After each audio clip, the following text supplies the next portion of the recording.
Assalamualaikum warahmatullahi wabarakatuh. Salam sejahtera bagi kita semua. Salam, Om Swastiastu, Nama Budaya, Salam Kebajikan. Pertama-tama, perkenalkan nama saya Andi Nila Gading Dulkin dengan NIM 23010750141. Pada kesempatan kali ini, saya akan menjelaskan tentang penilaian ranah efektif. Pasti di telinga para pengajar sudah tidak asing lagi kan dengan penilaian ranah efektif. Jadi, penilaian ranah efektif ini mencakup aspek yang berkembang dalam diri peserta didik. Penilaian ini menjadi bagian penting dalam proses pembelajaran karena tidak hanya mengukur pemahaman kognitif, tetapi juga bagaimana siswa menerapkan nilai-nilai dalam kehidupan sehari-hari. Sebelum memahami materi lebih mendalam, yuk kita cari tahu dulu apa sih definisi dari penilaian efektif ini. Jadi, ranah efektif ini merupakan domain pembelajaran yang berkaitan dengan sikap, emosi, minat, motivasi, dan nilai-nilai yang dimiliki seseorang. Ranah ini mencerminkan bagaimana seseorang menerima, merespon, menghargai, mengorganisasi, dan menginternalisasi nilai-nilai dalam kehidupannya. Dalam pendidikan, ranah efektif berperan penting dalam pembentuk karakter dan sikap peserta didik terhadap pembelajaran, guru, teman sebaya, serta lingkungan sosialnya. Secara singkat, afektif ini merupakan segala sesuatu yang berkaitan dengan sikap, watak, perilaku, minat, emosi, motivasi, dan nilai-nilai yang dimiliki seseorang. Mengapa ranah afektif itu penting? Karena kita semua tahu siswa yang cerdas tapi tidak termotivasi. Mereka mungkin mendapat nilai-nilai bagus, tapi apakah mereka benar-benar belajar? Ranah afektif ini memberi kita wawasan tentang motivasi, keterlibatan, dan bahkan kesejahteraan emosional siswa. Evaluasi ranah afektif ini dapat membantu, yang pertama, membentuk karakter. Pendidikan bukan hanya tentang angka, tetapi juga tentang menjadi manusia yang baik. Yang kedua, meningkatkan motivasi. Siswa yang merasa dihargai dan dihormati akan lebih termotivasi untuk belajar. Dan yang ketiga, mengembangkan keterampilan sosial. Kerjasama, empati, dan komunikasi adalah bagian dari ranah afektif. Selanjutnya, berikut merupakan definisi afektif menurut para ahli. Yang pertama, menurut Sujana, afektif merupakan sesuatu yang berhubungan dengan sikap dan diri. Yang kedua, menurut David R. Cratlow, yaitu perilaku yang memberatkan perasaan, emosi, atau derajat tingkat penolakan atau penerimaan terhadap suatu objek. Yang ketiga, menurut Syamsu Yusuf, yaitu tingkah laku yang mengandung penghayatan suatu emosi atau perasaan tertentu. Dan yang keempat, menurut Popper, yaitu ranah yang menentukan tingkat keberhasilan seseorang. Selanjutnya ada taksonomi Bloom atau langkah demi langkah.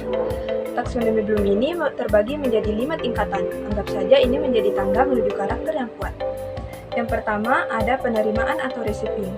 Ini tentang kesadaran apakah siswa mendengarkan saat Anda berbicara. Contohnya seperti memperhatikan saat guru menjelaskan. Yang kedua ada respon atau responding. Sekarang mereka tidak hanya mendengarkan, tetapi juga berpartisipasi. Contohnya mengajukan pertanyaan atau bergabung dalam diskusi. Yang ketiga ada penilaian atau valuing. Mereka mulai menghargai nilai dari apa yang mereka pelajari. Contohnya menunjukkan minat pada topik, suka rela membantu teman. Terus yang keempat ada pengorganisasian atau organization. Mereka mengintegrasikan nilai-nilai ini ke dalam sistem mereka sendiri. Contohnya membandingkan dan membedakan nilai-nilai yang berbeda. Yang kelima ada karakterisasi atau characterization. Nilai ini menjadi bagian dari siapa mereka. Contohnya bertindak secara konsisten dengan prinsip-prinsip etika. Selanjutnya pada instrumen penilaian afektif. Instrumen afektif ini merupakan alat atau instrumen yang digunakan untuk mengukur aspek-aspek afektif dalam pembelajaran, seperti sikap, minat, motivasi, nilai, dan emosi seseorang terhadap suatu objek atau pengalaman belajar yang dirancang untuk mengevaluasi respon emosional dan sikap peserta didik terhadap materi atau proses pembelajaran. Instrumen tersebut mencakup yang pertama observasi. Seperti perhatikan bagaimana siswa berinteraksi, berpartisipasi, dan merespon. Yang kedua ada jurnal reflektif. Contohnya seperti minta siswa menulis tentang pengalaman belajar mereka, perasaan mereka, dan apa yang mereka pelajari tentang diri mereka sendiri. Yang ketiga, kuesioner dan skala sikap. Gunakan alat-alat ini untuk mengukur sikap dan nilai siswa secara sistematis. Yang keempat, wawancara. Duduk dan berbicara dengan siswa secara individu untuk memahami perspektif mereka. Yang kelima, portofolio. mengumpulkan karya siswa yang menunjukkan perkembangan mereka dari waktu ke waktu. Selanjutnya, bagaimana penerapan dalam pembelajaran? Contohnya seperti observasi partisipasi dalam diskusi kelas. Deskripsinya itu, yang pertama, guru mengamati bagaimana siswa berpartisipasi dalam diskusi kelas. Yang kedua, guru mencatat apakah siswa aktif mendengarkan, memberikan kontribusi yang relevan, dan menghormati pendapat orang lain. Adapun aspek afektif yang dapat dinilai, yang pertama, minat terhadap materi pelajaran. Yang kedua, sikap menghargai pendapat orang lain. Dan yang ketiga, keberanian untuk menyampaikan pendapat. Demikian pemaparan materi tentang ranah efektif. Jadi kesimpulannya adalah, ranah efektif meski sering terabaikan, ini merupakan fondasi penting bagi perkembangan siswa. Dengan memperhatikannya, kita tak hanya membantu siswa memperoleh pengetahuan, tetapi juga membentuk karakter, menumbuhkan motivasi, dan mengembangkan keterampilan sosial. Penilaian afektif ini membantu siswa mengenali emosi, membangun hubungan, dan membuat keputusan bertanggung jawab. Ini juga penting dalam membentuk warga negara yang berempati dan peduli. Mari jadikan ranah efektif bagian integral dari pendidikan, menggunakan berbagai instrumen dan strategi. Dengan demikian, kita melahirkan generasi yang cerdas dan bertanggung jawab.